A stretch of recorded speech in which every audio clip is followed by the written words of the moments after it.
Good morning, everybody. Tara here with the Wifey Wake Up podcast. And let's get rolling because I've got a meeting to get to. So, first of all, this is not a topic that I wanted to do. This is a topic that my husband suggested that I speak about as a wifey, as a woman, as someone who's in business and in the world. And I'll tell you, I do not like talking politics. So that's not. So I've got to talk about this in my own way. First of all, I am doing this. I trust in him, in his judgment. He's been right about so many things. So that is why I'm doing this. So if you haven't seen already, the title is I Won't Vote for Kamala or Kamala. I don't even know which it is, just because she's a woman. And we'll get into that. Also, please like, comment, subscribe, men and women. If this resonates with you, generally the Wifey School content and the Wifey Wake Up content, and especially men, if this is information you wish more women knew, please also give it a thumbs up and a like and a subscribe. I appreciate it. So, okay, I am doing this because, yes, it is my husband's suggestion. I trust him. He's been right about so many things. And also, I believe in life that if you don't do the things that challenge you, life will find a way to challenge you. So it will come up one way or another. So I'm doing this also as a choice. In the environment I grew up in, politics was a four-letter word, basically. The only one that would, and I think what it was is that my parents differed a lot. Well, looking back, I'm pretty sure that was the case. And therefore couldn't really talk about it, right? It couldn't be something to talk about. And I think that's something that I know I can get better at also, just because I tend to just totally avoid the topic. But to talk about it, because I've always seen it as that a fight comes out of it. And I think that's something that many of us can get better at. So what I tend to do is, with a number of topics, if you've listened to a few podcasts already that are more along these lines of an issue, is I back up. I try to take a wider perspective and look at things from a greater perspective. So here we go. Number one, I think we put too much emphasis on the president when it's really the government, our local government, that affects us the most. And I've long seen media as just hype, as promoting one side or the other. And really, I'm very grateful actually these days for podcasting and so forth, because you can get different points of views and also very clearly see where they're coming from as well. So I think we need to pay more attention to our local government, and especially who our sheriff is. Many people don't know that your sheriff is really the law of the land. He is often a he, so I'll say he has say. I mean, they can keep out the National Army, as far as I understand. They can keep out. They have rule over the local jurisdiction more than the state and the federal government. Number two, I think if we are focusing on who's running for an office, I think it needs to be looked upon like we're hiring for a job. And this is often overlooked as well. It's a popularity contest. There are people who have experience, obviously, in government, but I think especially at certain stages, and I think we're in that stage where we really need to look at what is the position of the president, and if we were putting out for people to apply for the job, to actually apply, what would be the roles that they need to fill, and is the candidate qualified? Now, I realize that largely does not happen because it's such a popularity contest and a mudslinging contest as well. The only person in my family that would really talk about politics growing up was my grandma. And so I've definitely long heard her thoughts. And what's interesting is, she's lived such a long time. She's lived through so many presidents and just eras and also having heard how her opinions changed throughout her life as well. And I remember us talking about, the president as an example and being a representative of the country. And I don't remember how much I said to this, but maybe she'll hear this now and we'll have a good discussion about it. I don't think that the presidential role, essentially the United States is the largest company in the world, right? The largest government in the world. And so when you're hiring for a position, you got to consider the type of person that's going to be vying, that's going to be trying to apply, quote, for that position. And I don't think that a nice centered person that is all about doing ethical things is typically the one to apply. They're very likely higher on the narcissistic scale. We all are on the scale somewhere. We need a healthy medium of narcissism in order to have autonomy and a sense of self.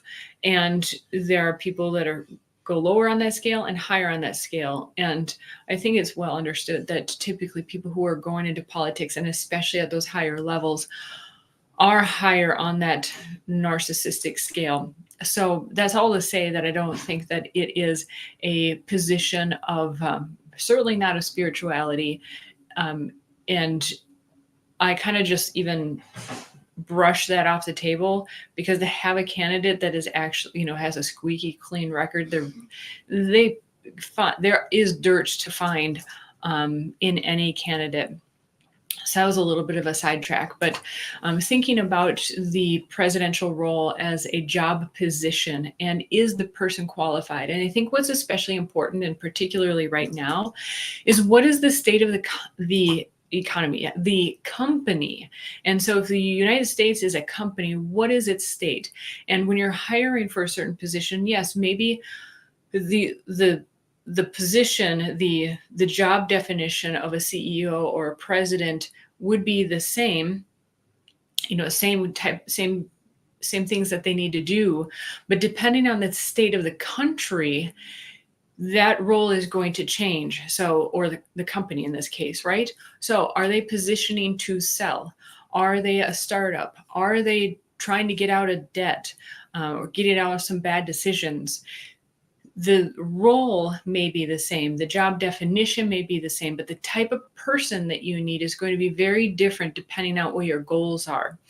So speaking of goals, I looked up some, some surveys and some statistics and resources that people commonly go to. And so and I put them in the notes at wifeyschool.us. This is episode number 29. So you could see these results from Statista, Gallup, and Pew Research. And so if we look at, if the United States is a company, what position are we in? Are we in a position, are we trying to, quote, sell? Are we trying to recover? I think we're very much in a recovery state and wanting to get back into that thriving state. And that is also backed by, I think, we hear it all around us. If you're in business, especially, depending on what industry you're in, but I think we see people really trying to economize their resources. And so this is just a little support for that. So I found in all three of these articles, the survey results are, in one way or another, that the economy, inflation in particular, is the top concern on both sides of the platforms. And what I want to emphasize is that, when people are really concerned about their well-being, not just, of course, it extends into their future, but if they're concerned about the now, like how are they going to pay for things now, there's no hope for the future. And especially the more proximal it comes to their life, the more concerned they're about having a job, having enough to feed their family. the more people get instinctual and by nature are not well thought out and are going to want to protect themselves, and depending on how dire the circumstance, leads towards violence. So there's too much to go into here, but I think some of the other concerns that are on the table could really be ameliorated by taking care of the economy. And clearly on both sides of the aisle, that's what I was trying to say, both sides of the aisle, inflation and the economy is really a top concern. I found this interesting as well. In the Gallup article, and I'm going to read here for a moment, before they actually surveyed the people, they have what's called measures Americans' views of national concerns. And so the section of the article is immigration is America's top unprompted concern. Gallup also measures Americans' views of national concerns monthly by asking them to name, unprompted, what they believe is the most important problem facing the country today. This question format is asked before the list of issues concerns in the survey and yields a slightly different conclusion, finding immigration ranking ahead of inflation. Overall, 28% of Americans, the same as in February, I believe this was back in March, and the most for any issue, name immigration as the top problem. That essentially ties with the 27% reading from July 2019 as the highest since Gallup started compiling mentions of immigration in 1981. So it's interesting, the resources I put in here give you different perspectives on the same issue. It's really interesting. It's also worth looking at the Pew Research graph as well. The inflation is still at the top concern of the graph, but the results indicate if the issue is a quote blue or red concern, and both sides largely agree that they are fearful for the state of the country. And again, that goes back to talking what I said about fear. When people get in a fearful state, they tend to act more by nature. What is their true nature? And usually that's not, people's true nature is not automatically benevolent. And that's what I want to emphasize. When they are fearful, they make instinctual decisions, and by nature, these are not well thought out. And lastly, I'm not voting someone just based upon their sex. I think, well, first of all, that's straight out sexism. So alongside those first two priorities, just voting for someone based upon whether they're a man or a woman is ludicrous. I think if we go back to the point about it being a job position, there are a handful of jobs I think out there that I think make sense to hire based upon sex. Hollywood roles, for example, would be an obvious one, but just to hire or not hire someone based upon their sex is by definition sexist. So in conclusion, and again, these are things I don't usually talk about. I'm going out and doing something that is very uncomfortable for me. Not only do I not talk about these, this is just not something I would talk about in a group anyway. So to do this is just, it took me a lot to do this. So lastly, when we're talking about whether it's Kamala or any presidential candidate, to me, the issues are bigger and also smaller than that. I, for a long time, have felt that the media, even before, when I was a kid, just felt like the media would take our eye off of what is really important. And I think in this case, especially, that's what is happening. And what we need to do is we need to focus closer to home first. What can we do at home to improve our situation? Primarily, first, yourself, your family, your neighborhood, your town. And again, focusing on your local government rather than the greater government is going to be more impactful for you anyways. And also, so if you for example, if you don't like how a certain candidate conducts themselves, again, I don't think that this position is much more than a popularity contest anyways. It's not a um, they're not being voted into the church. We know that, right? And there's plenty of mud to be thrown on both sides.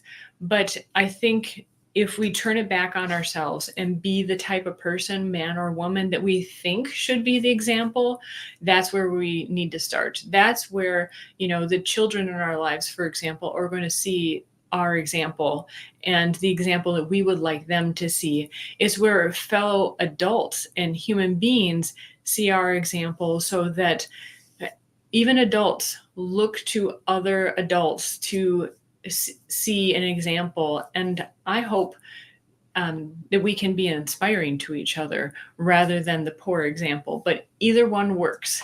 And then also, like, if you're concerned about both sides working together, well, be that type of person that is working with, quote, the other side. And I think this is especially important these days, because I even feel within myself this feeling like, oh, I can't believe that they're saying that or doing that, and not lump all the people, or that side together, but actually to have these conversations. And I'll clarify here too.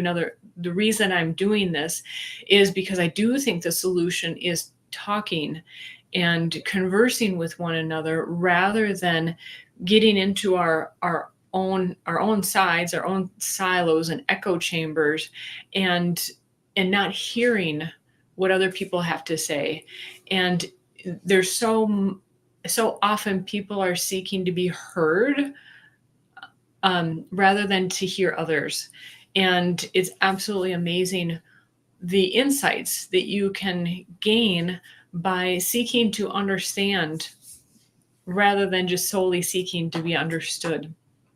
And just to wrap it all up here, because I have a meeting to get to here and I got to have some breakfast too. Fortunately, my husband is making me some breakfast. So thank you, John. Thanks, John, for that. And that's all really what a wifey school is about too, is it starts at home. It starts with yourself. It starts at home. When you have a wonderful relationship, you have more to give, or you can at least beam that wonderful energy out to other people as well. So lastly, I think Gandhi had it right. Be the change you wish to see in the world. And that is, I think, a challenge that is a good challenge for us each day to think about. And so I'm going to conclude there. I'm still going to welcome your likes and comments, even though this is a topic that I do not like talking about, but I am challenging myself here to be the change, right? Do what I think needs to happen. And so there we go. Let's light it up, hopefully with all the good stuff that we can put out into this world. All right. And also, I forgot to mention last time, I'm offering coaching. You can see my link below, and even a simple text, a video conference, or a phone call works as well. So multiple options for you there. Have a wonderful day, everybody. Take care.